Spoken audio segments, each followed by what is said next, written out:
रात के 10 बज रहे थे। हर ओर सन्नाटा था, लेकिन रात के इस सन्नाटे में गर्ल्स हॉस्टल से एक लड़की बाहर निकलती है।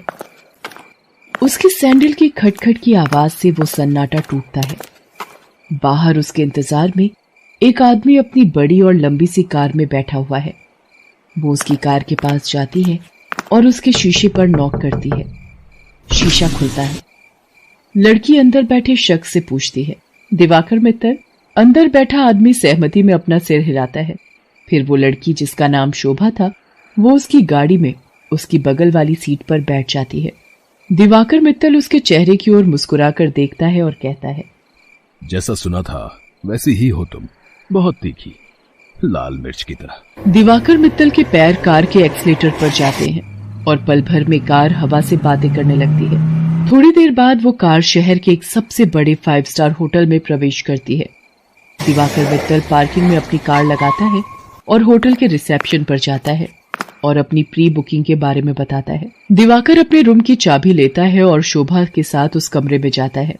दिवाकर दरवाजा बंद करता है और शोभा से पूछता है, कुछ लोगी तुम, पीने या खाने में? आप जो भी मंगा लीजिए। दिवाकर होटल के कमरे में लगे फोन से रिसेप्शन पर कॉल करके अपना ऑर्डर देता है। थोड़ी देर में वेटर ऑर्डर लेकर आ जाता है। वे दोनों खाने के साथ साथ थोड़ा थोड़ा पीते भी हैं और फिर दिवाकर और शोभा एक दूसरे में खो जाते हैं।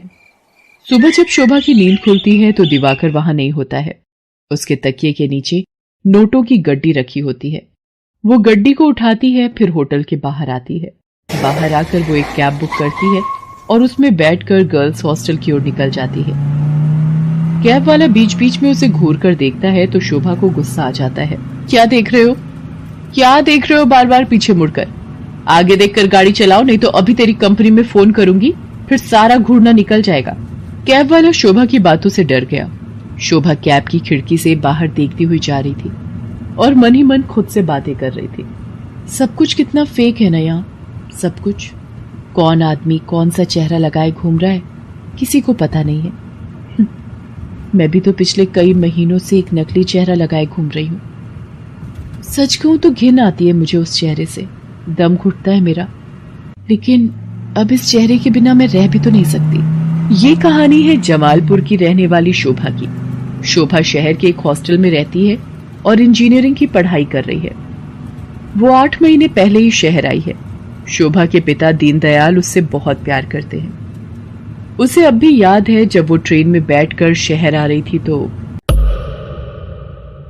क्या बाबा, आप इस तरह बच्चों की तरह रोएंगे तो मैं शहर कैसे जाऊंगी? क्या कहूँ शोभा, 5 बरस की थी तू जब तेरी अम्मा तुझे गोद में डालकर हमेशा के लिए हम सबको छोड़कर चली गई।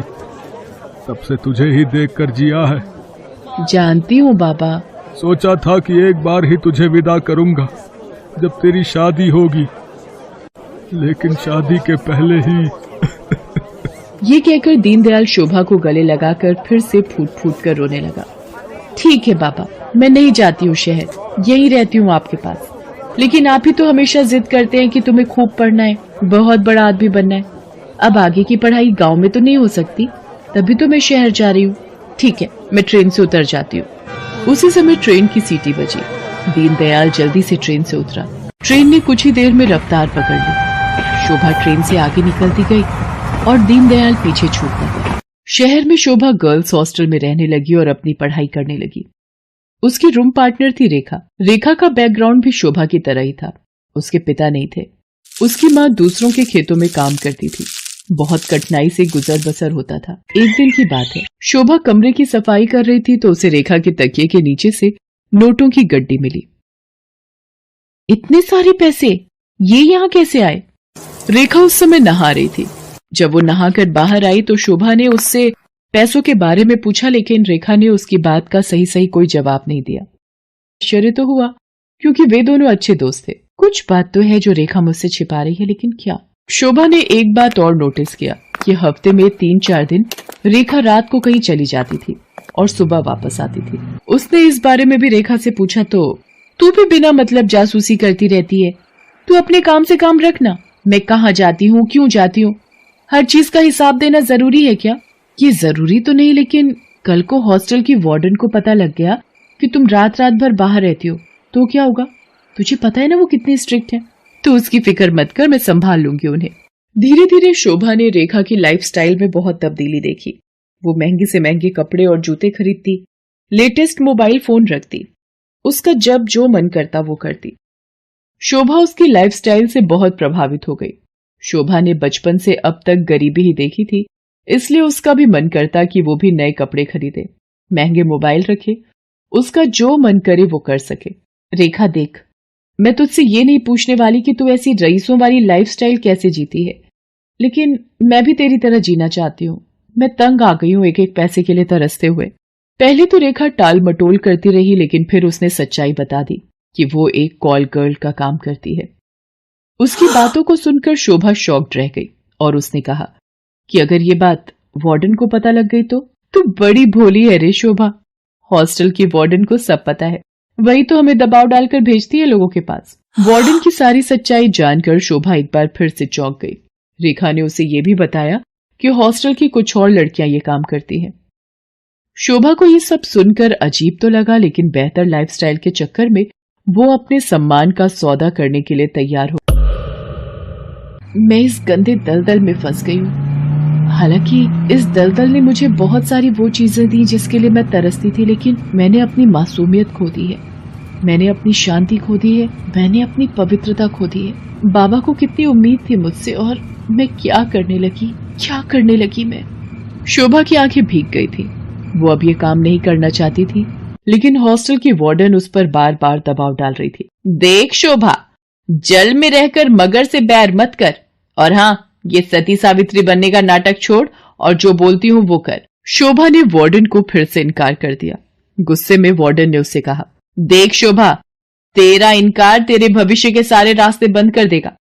मेरी एक शिकायत पर कॉलेज से भी तुझे निकाल दिया जाएगा, और तुझे मैं इतना बदनाम करवा दूंगी कि इस शहर तो क्या, तू कहीं भी किसी को मुंह दिखाने के लायक नहीं रहेगी। शोभा उस रात हॉस्टल से निकली तो जरूर, लेकिन उसने कुछ तय कर लिया था।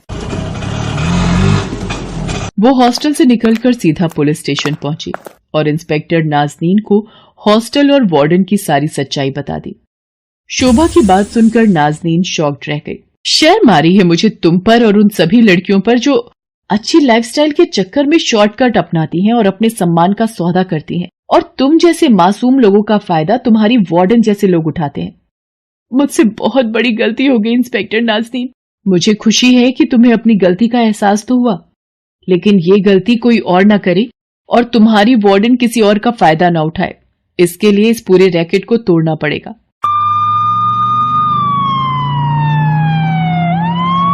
इंस्पेक्टर नाज़नीन ने वार्डन को गिरफ्तार कर लिया और उसे जेल भेज दिया। जिस वार्डन पर लड़कियों की सुरक्षा की जिम्मेदारी थी, वो उनका सौदा करने लगी थी। इस बात को सुनकर पूरा शहर सन्न रह गया। आज शोभा इंजीनियरिंग के लास्ट ईयर में है और वो बहुत ही मेहनत से अपनी पढ़ाई कर रही है। आखिर उसे अपने बाबा का सपना